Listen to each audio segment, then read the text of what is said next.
L'évitement est une solution contre la douleur, pas un choix d'existence. Boris Cyrulnik dans La naissance du sens. J'aime beaucoup cette citation parce que justement elle permet de rappeler que l'évitant n'agit pas par volonté de nuire, par malveillance. C'est vraiment, euh, c'est vraiment parce que il n'a pas appris à faire dans le lien. Il est mal à l'aise dans l'intimité. Il ne sait pas ce que c'est vraiment une relation d'affection, une relation intime. Donc la plupart de ces fonctionnements, de ces comportements, en fait, c'est une manière de se protéger, maladroite bien sûr, hein, mais parce qu'il a mal appris. Et pas par sa faute, mais parce qu'il a évolué, il a grandi dans un environnement où il n'a pas appris à faire.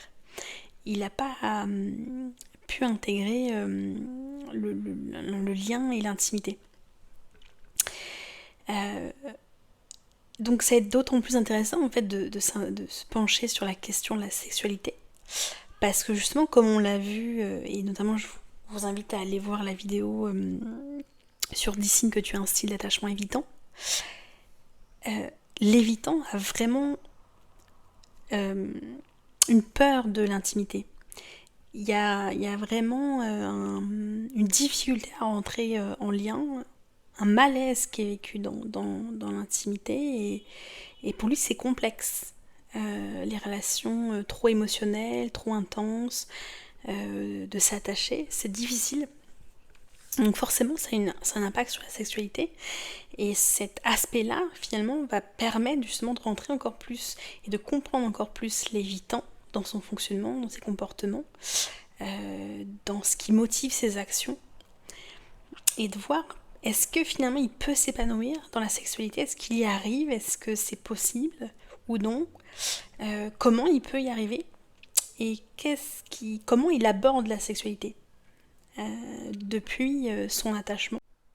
Il y a deux façons dont l'évitant se rapporte à la sexualité. Soit il va être très actif sexuellement, il va vraiment rechercher beaucoup de rapports sexuels de manière quasiment compulsive. Soit au contraire, il va plutôt se retirer. Il va plutôt être dans le retrait, se couper de ses désirs sexuels comme il se coupe de ses émotions. Et donc éviter les relations sexuelles. Donc c'est vraiment deux attitudes vraiment à l'extrême opposé. Soit il choisit une stratégie et on va dire qu'il a une ligne de conduite, soit il oscille entre les deux. Il va avoir des phases où il va être plus dans le retrait, des phases où il va être plus actif, entre guillemets. Mais c'est souvent un petit peu de manière extrême. Il agit de manière extrême dans ces deux polarités. Donc on va approfondir ces deux aspects-là chez l'évitant. Et bien sûr voir en dernière partie comment finalement il pourrait trouver une sexualité épanouissante et s'ouvrir à l'intimité.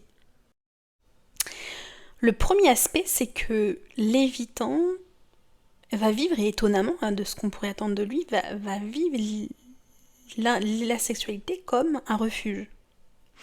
Parce que pour lui, l'amour c'est trop risqué. Mais la sexualité c'est plus sécurisant. Pourquoi? Parce qu'il y a une part de contrôle. Et donc il va vivre la sexualité comme un lieu où il peut vivre l'intimité mais sous contrôle. Parce que aimer, ça va être trop d'émotions, ça va être... voilà, pour lui, aimer, c'est s'engager émotionnellement, c'est s'abandonner, c'est s'ouvrir, être vulnérable, s'exposer, se montrer, etc.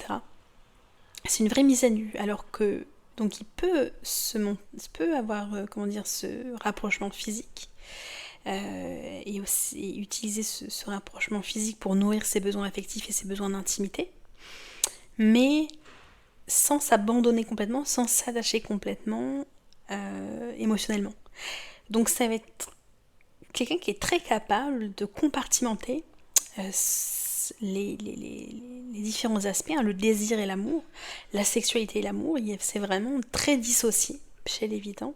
Donc donc il est capable d'aimer sans finalement avoir de contact physique ou de sexualité, et est capable aussi de finalement avoir des rapports sexuels et de pas aimer la personne. Et c'est d'ailleurs très souvent le cas.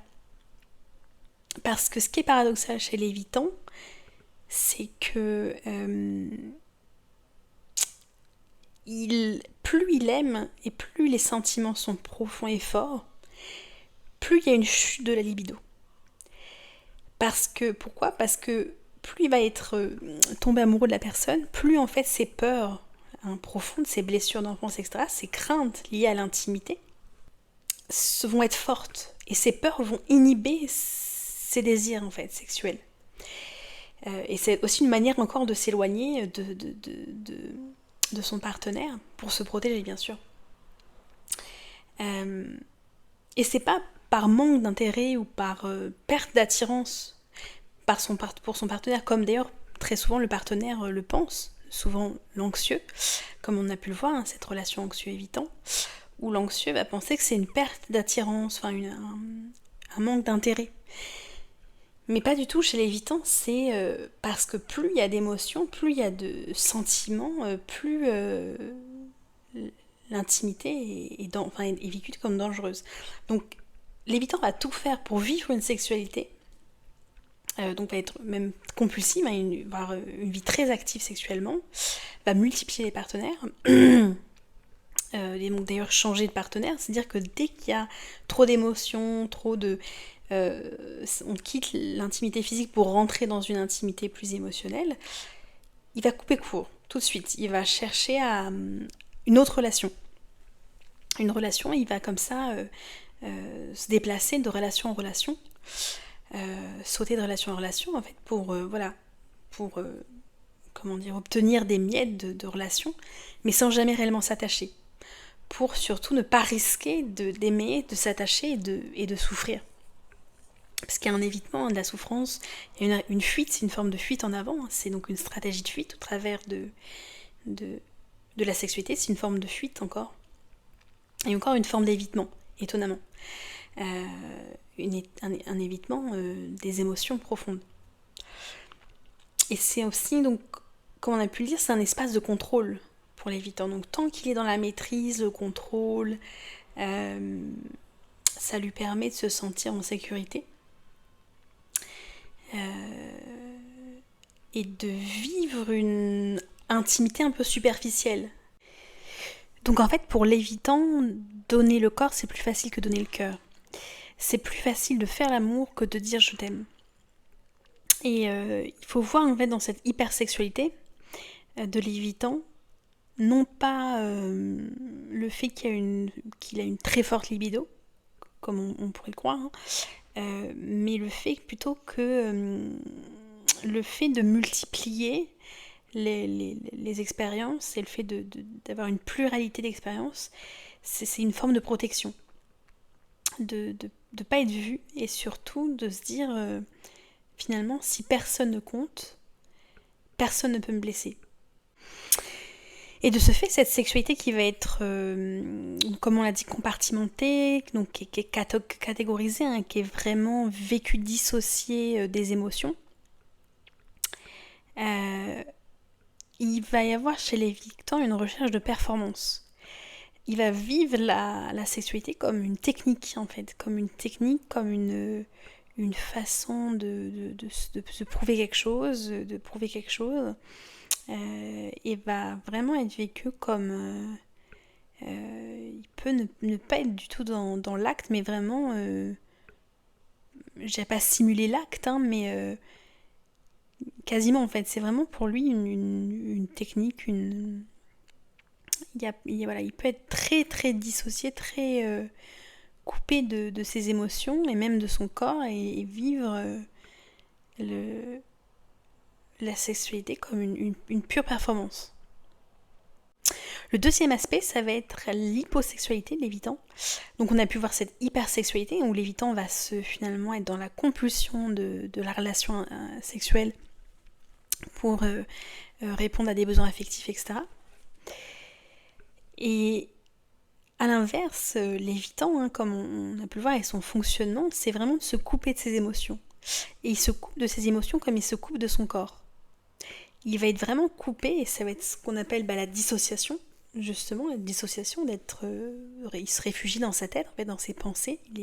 C'est quelqu'un qui est bloqué dans ses pensées, qui est bloqué dans sa tête, donc qui intellectualise tout, qui rationalise tout, et qui a beaucoup de mal à être dans son corps, dans le corps, parce qu'il n'a pas appris à être dans le corps. Il n'y a pas eu enfant de rapport au corps, il n'y a pas eu de caresses, de tendresse, il n'y a pas eu d'affection physique. Souvent, le corps a été nié, n'a pas été pris en considération, donc il n'a pas de sensualité. Il n'a pas pris le temps de découvrir sa sexualité, de découvrir son corps, de se relier à son corps, de quelque manière que ce soit. Donc il y a une vraie déconnexion, en fait, il est complètement déconnecté de son corps, et va être déconnecté de ses désirs sexuels comme il l'est de ses émotions. Parce que l'intimité du corps, en fait, pour l'évitant, c'est la possibilité de perte de contrôle, c'est la proximité, c'est la possibilité d'une ouverture, d'une vulnérabilité. Donc il y a beaucoup de peur aussi. Et comme le souligne Boris Cyrulnik dans Les vilains petits canards, justement, il dit que les personnes qui n'ont pas eu de présence physique et qui ont eu très peu de contact physique avec leurs parents ou de tendresse vont souvent avoir une froideur dans le corps, être très, très froid et ont besoin de distance excessive. Et donc vont avoir très peu de désir sexuel, de désir de toucher, de besoin d'être touché. Et dans finalement ce retrait de la sexualité, cette absence de sexualité chez les Vitons, il y a une dimension qui est encore plus tragique, c'est que derrière tout ça, qu'est-ce qui se cache? C'est que derrière le refus de la sexualité, en fait, il y a un refus de soi. Ce que ne dirait pas Lévitan, et d'ailleurs dont il n'a peut-être pas conscience, c'est qu'il y a une véritable honte de soi. Lévitan, il y a un corps qui juge, en fait, qui juge inapte à séduire, inapte à ressentir. Il y a une honte très forte qui peut être marquée par un passé lié au rejet, à l'humiliation ou à l'abus. Il y a une honte d'exister. Et il y a une honte de son corps. Donc il désinvestit son corps, non pas par manque d'envie, mais par honte donc du corps, de son corps lui-même, hein, mais aussi de ses... Il y a une honte des désirs, d'exprimer ses désirs, de vouloir, de ses besoins émotionnels, etc. Tout ça, c'est très lié à la blessure de la honte, au sentiment de honte. Donc comment désirer lorsque finalement on se sent indigne d'être désiré? Comment faire l'amour quand on se sent illégitime? Il y a vraiment une phrase qui m'a marquée dans Un merveilleux malheur de Boris Cyrulnik, dont je vous invite à lire, hein, qui est vraiment passionnant, où il dit il intègre l'idée qu'il ne mérite pas l'amour. Plus tard, cela se traduit par des comportements d'auto-exclusion. Il se tient à distance, s'efface ou renonce à être aimé. Donc c'est un rejet de soi, et ça qui est enfin, pas fascinant, mais qui est fou, c'est qu'en fait l'évitant de fond ne rejette pas la sexualité, ne rejette pas l'autre, ne rejette pas l'anxieux quand il est en relation avec l'anxieux. Il se rejette beaucoup lui, en fait. Il y a une honte très très forte de soi et de ses propres désirs, de ses propres besoins, dont il n'a pas forcément conscience, hein. Je le répète, mais il n'a pas conscience à quel point la honte motive ses actions. Donc finalement, comment l'évitant peut s'épanouir dans sa sexualité, comment même son partenaire peut l'aider à accéder à une sexualité beaucoup plus épanouie, où il se libère de ses blocages et se laisse aller, hein, dans l'intimité. En fait, ce qu'on voit et ce qu'on a pu voir tout au long de cette vidéo, c'est que finalement, chez l'évitant, il y a une pression énorme. Il voit la sexualité comme chargée d'obligations, chargée de normes. C'est pas du tout... il n'y a pas du tout de détente, il n'y a pas de...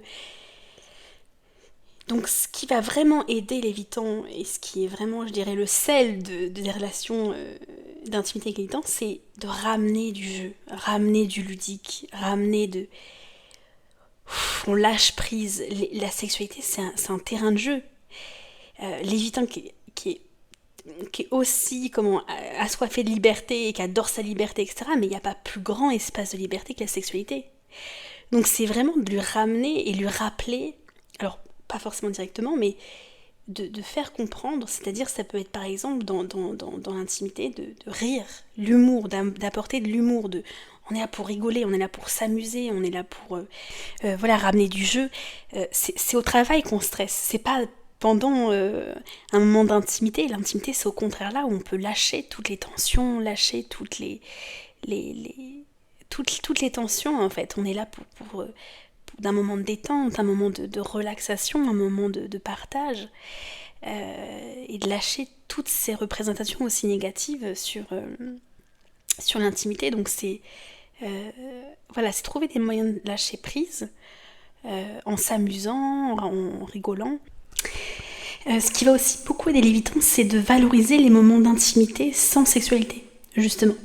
Étonnamment, parce qu'en fait, c'est-à-dire par exemple de dire oui, te prendre la main me suffit, j'aime juste dormir avec toi, voilà, sans forcément qu'il se passe quelque chose. Parce qu'en fait, dans sa tête, ça, il va intégrer que justement, vous appréciez juste sa présence et qu'il n'y a aucune obligation, il n'y a aucune pression. C'est pas, il y a jamais d'obligation. Que finalement sa présence suffit et que c'est juste que voilà, que vous aimez partager des moments avec lui, qu'il y ait sexualité ou non, en fait.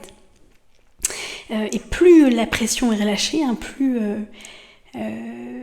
moins il y a de pression, étonnamment, plus l'évitant va venir, enfin va se rapprocher, parce que toute contrainte le fait fuir d'une certaine manière, hein, ou tout sentiment de contrainte peut le faire fuir, et au contraire, plus c'est relâché, plus et bien plus au contraire, ça peut même venir de lui justement, le désir de rapport sexuel, etc. Ça peut plus venir de lui parce que justement il est dans un espace de liberté. Ce qui va l'aider aussi l'évitant à se relâcher, hein, à lâcher les crispations. Il y a beaucoup de crispations aussi, en fait, comme on l'a dit, parce que, alors ça, l'évitant, bien sûr, ne le dira jamais. C'est quelque chose qu'il n'exprimera pas. Mais voilà, comme on a pu le dire, hein, il y a une vraie honte de soi, de son corps. Donc ça va être étonnamment, on s'y attend pas, on ne pense pas du tout que c'est le cas, mais de le valoriser, de valoriser son corps, de valoriser, de le trouver beau, de la trouver belle, voilà, que ce soit qu'importe quel genre, de quel genre il s'agit, mais le valoriser ou la valoriser en fait, parce que l'évitant, quand il se sent aimé tel qu'il est, quand il se sent accepté comme il est, il va se sentir beaucoup plus à l'aise. Parce qu'il y a aussi des crispations dans la sexualité, dans l'intimité, parce que inconsciemment, donc comme je dis, il ne le dira pas, il y a ce sentiment d'être inadapté, inapte, c'est pour ça qu'il cherche à performer dans la sexualité, il cherche à être parfait, et donc s'il sent qu'il est aimé, accepté comme il est, et qu'il n'y a absolument aucun jugement, voilà, la pire chose qu'on peut faire, c'est critiquer un évitant. Le critiquer physiquement, alors là, ça va le fermer complètement. Totalement. Vraiment, c'est quelque chose qui va le rétracter. Le moindre reproche, etc., est vraiment mal vécu parce que, voilà, comme on l'a dit, hein, il y a une honte profonde. Donc, au contraire d'être dans des mots doux, une valorisation, etc., de lui, ça va vraiment l'aider à se sentir bien, en fait, à l'aise et en sécurité.